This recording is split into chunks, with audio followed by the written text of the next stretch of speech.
Hi po! Samahan niyo po ako at magluluto ng sopas. At sa akin pong nilulutong sopas at sa iba pa pong lutuin ay gumagamit po ako Knorr Chicken Bouillon. Ang Knorr Chicken Bouillon po ay malasang-malasa po siyang manok, kahit isa lang po ang aking ilagay. At hindi na po tayo mangangailangan ng seasoning.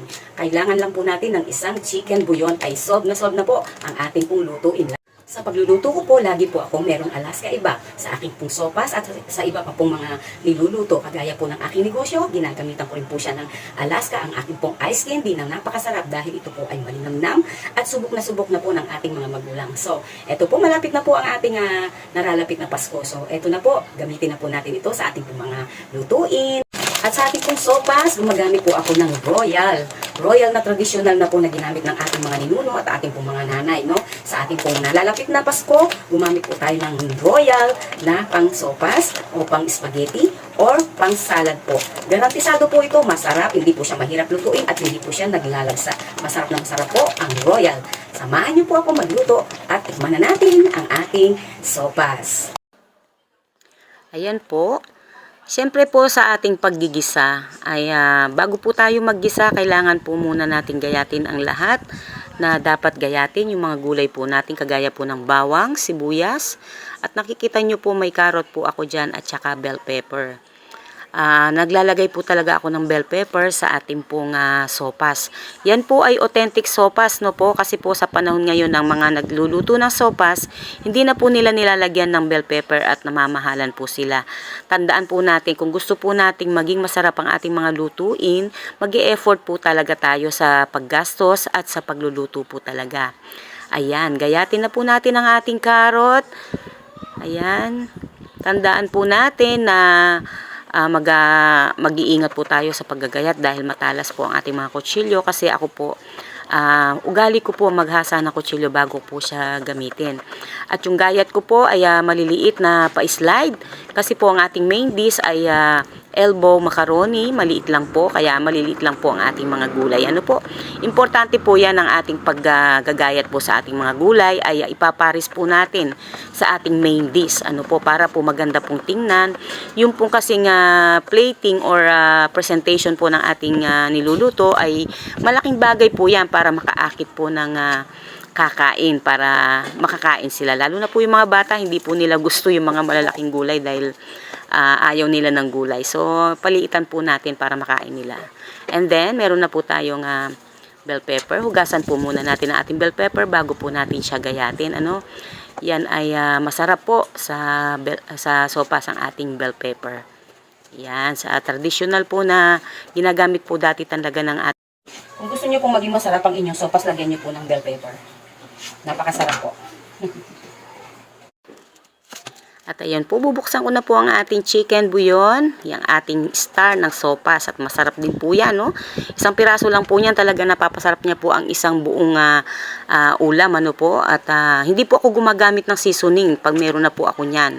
At talaga pong garantisado. Pag yan po ang nagpares at ang patis, talaga pong solve na solve po ang ating pagkain ng ating ulam. Ayan, malilit din po na ang gayat po natin sa ating sopas, sa ating pong repolyo.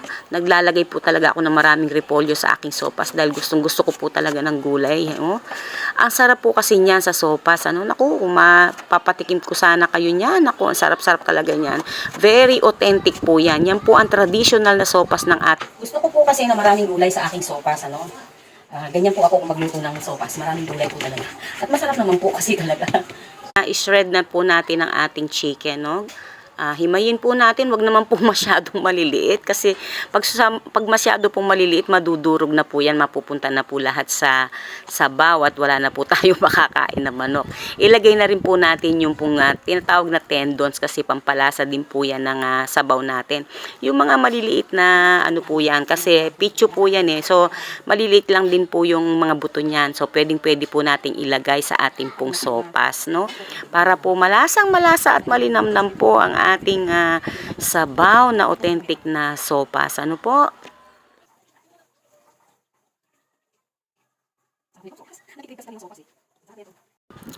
Ayan, mag-start na po tayong maggisa. Siyempre, ang ating star margarine ang ating gagamiting panggisa. Ano po? Yan po ang magbibigay ng magandang kulay sa ating pong sopas at napakabango po niyan. Ayan, tunawin po muna natin ang ating star margarine sa mainit na kaserola and then ilagay na po natin ang ating bawang. Ayan, sunod na po ang ating sibuyas. Napakaganda ng kulay. Ayan po, sa kulay pa lang talagang.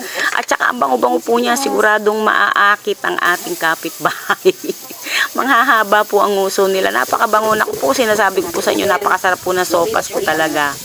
Pinagmamalaki ko po talaga yan. Marami po nagsasabing masarap ang aking sopas dahil authentic po yan.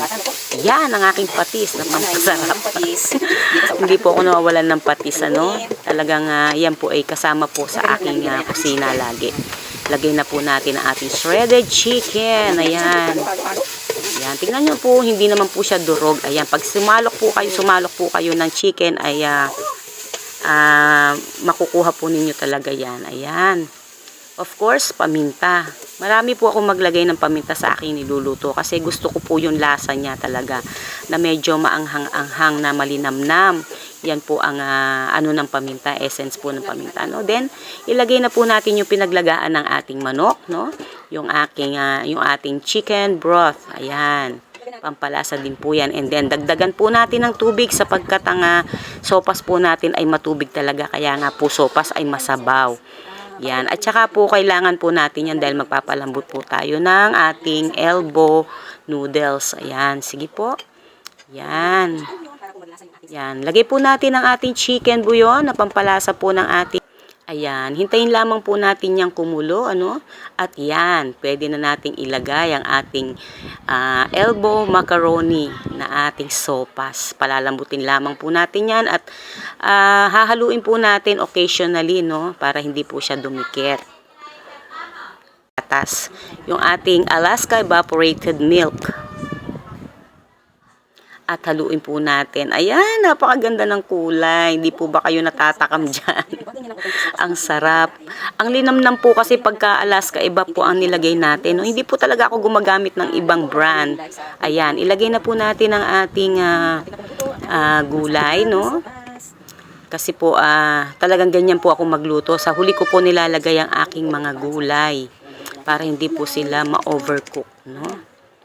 Ayan. Oh, sarap. Ang daming gulay. Gustong-gusto ko po yan. Ako talagang pinapapak ko po yan. Inuulam ko po yan. At saka minimerienda po ng mga bata talaga. I-add na po natin ang carrot and bell pepper. Yan, ang authentic po na sopas talaga ng ating mga ninuno. No? Sana wag nyo pong palitan ng ating ating ingredients sa ating. Tayo ng isang lutuin, isa pong masarap na sopas. Kain na po tayo. Ayan po ang ating sopas na authentic. Ayan po, ang sopas ng mga ninuno natin. Ayan, kain na tayo. Masarap po, mainit. Ayan. Ang lamig. Ayan. O yan, ang dami.